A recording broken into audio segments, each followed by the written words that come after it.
खुदाम यीशु मसीह जिसमें होकर हम बाप के हुजूर में मकबूल ठहरते हैं, उसी के नाम में आपकी सलामती हो। आज की वीडियो में हम ऐश वेडनेसडे यानी कि रात के बुध के हवाले से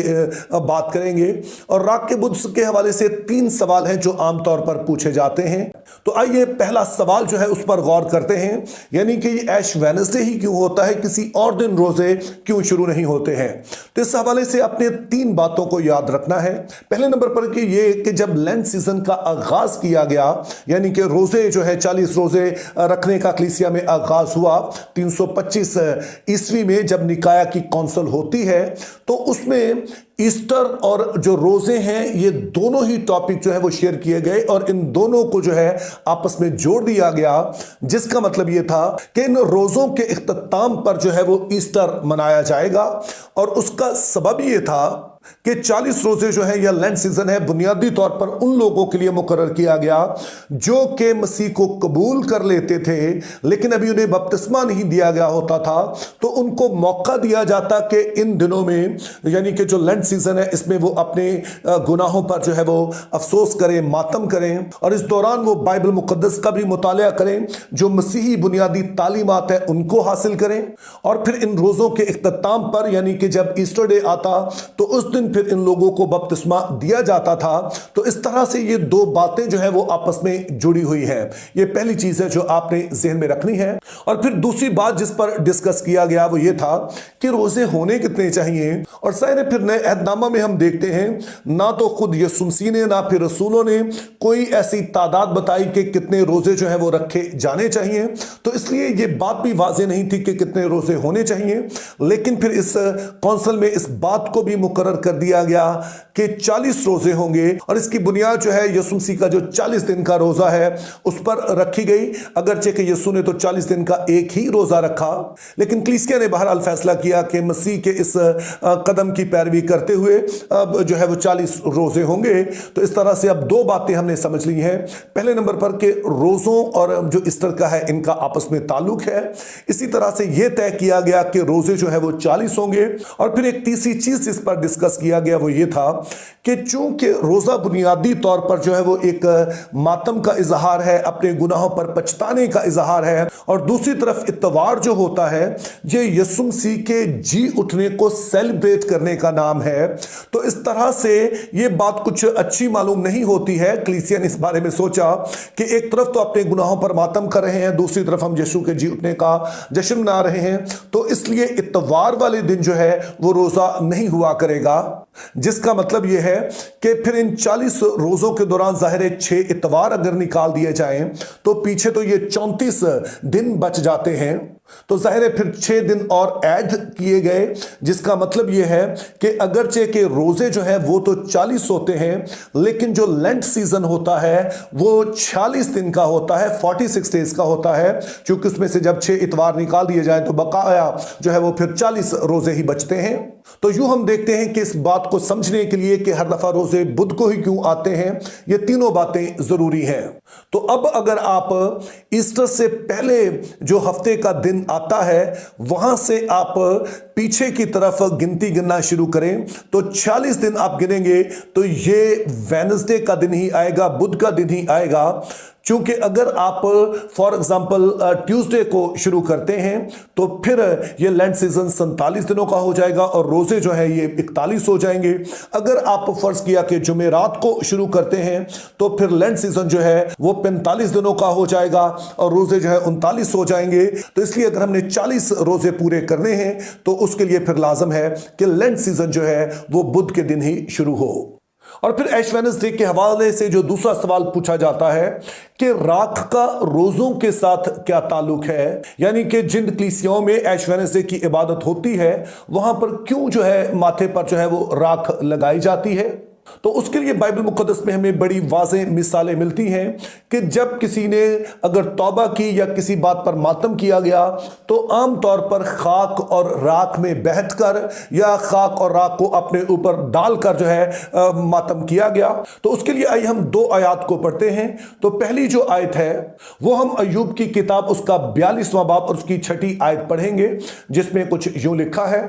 इसलिए मुझे अपने आप से नफरत है और मैं खाक और राख में तौबा करता हूं।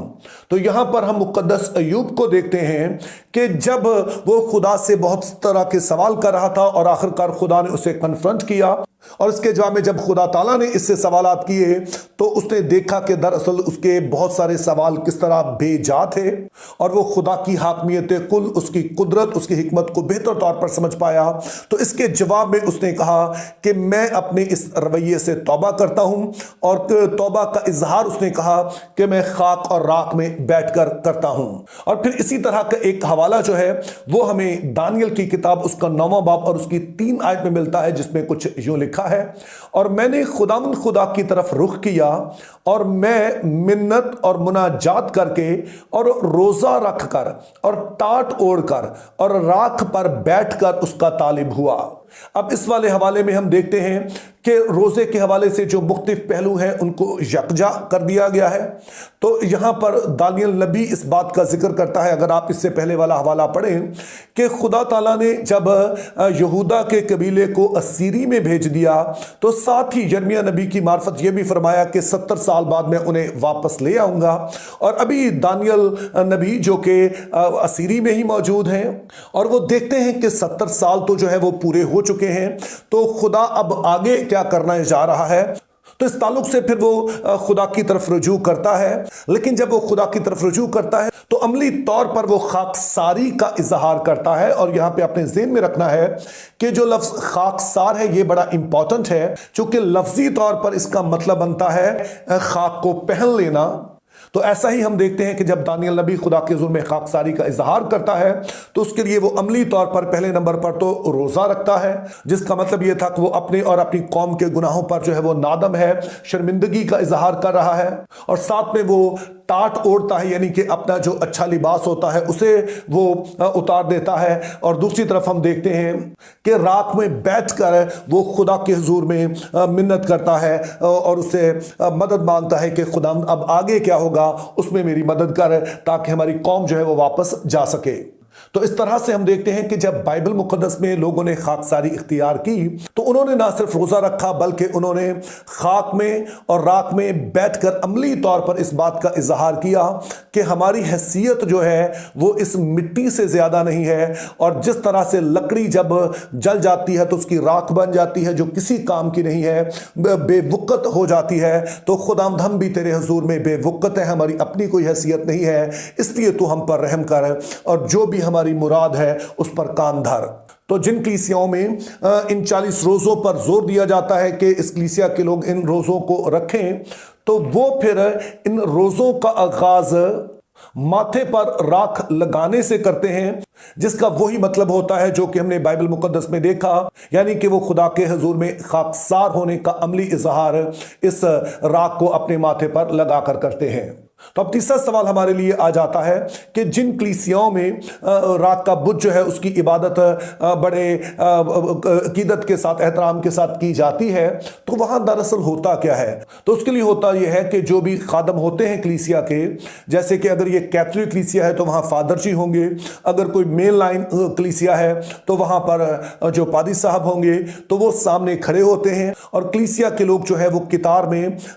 आते हैं। तो ये खादमीन जो होते हैं उनके माथे पर इस राख को लगा देते हैं, और राख लगाते हुए खादम जो है आमतौर पर 2 जुमले दोहराते हैं। सारी कलीसियाओं में ये 2 जुमले नहीं बोले जाते हैं, मुख्तलिफ हो सकते हैं, लेकिन आमतौर पर कहा जाता है कि जिसके माथे पर राख लगाई गई उसको कहा जाता है कि तू खाक है और फिर खाक में लौट जाएगा, जिसका मतलब जाहिर है ये कि इंसानी तौर पर हमारी कोई हैसियत नहीं है। या फिर बाज़ कलीसियाओं में दूसरा जुमला जो बोला जाता है कि अपने गुनाहों से तौबा कर और इंजील के साथ वफादार रहे। अब मैं उम्मीद करता हूं कि जो बातें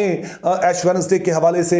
डिस्कस की गई हैं उन्हें आप समझ गए होंगे, लेकिन अगर कहीं पे फिर भी कंफ्यूजन हो तो आप कमेंट सेक्शन में ज़रूर मुझे बताइए। आने वाली वीडियोस में मैं कोशिश करूंगा कि उस हवाले से कुछ कंफ्यूजन जो है वो आपकी दूर हो सके। तो जितने लोग इन दिनों में रोज़े रख रहे हैं, चूँकि वो खुदावंद के लिए कर रहे हैं, वो चाह रहे हैं कि वो रूहानी तौर पर मजबूत हों, तो उन सब के लिए मेरी दुआ है कि खुदा आपको फजल दे कि आप उसकी कुदरत मोहब्बत का और गहरे तौर पर तजुर्बा कर सकें और ना सिर्फ फिर इन दिनों में बल्कि आने वाले पूरे साल में उन गुनाहों से बाज रह सकें। Think biblically, live purposefully, have a very good day.